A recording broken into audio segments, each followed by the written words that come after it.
kawe kari ya phi nga isi cha dei ba nga bakla ching it ba si sang in yai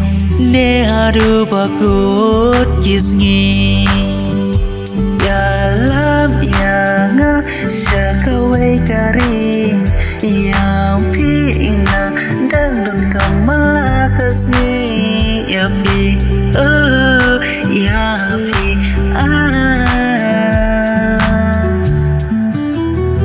Bars kam kik di jungang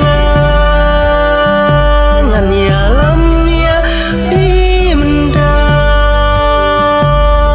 ya pi nga isi sha om dei banga bakla ya pi nga yai dun kam ngak ma san ya lam ya nga don jing một si sha wat siêu tu bakla ngari rang tarwa ya phi ngawan tarwa namar nga isi sha nadu gado nun junga ya phi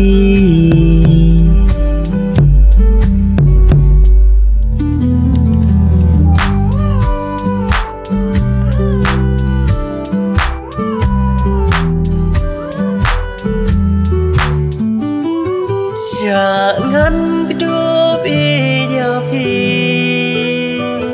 nhìn nhảy nè hadu bakut kisngi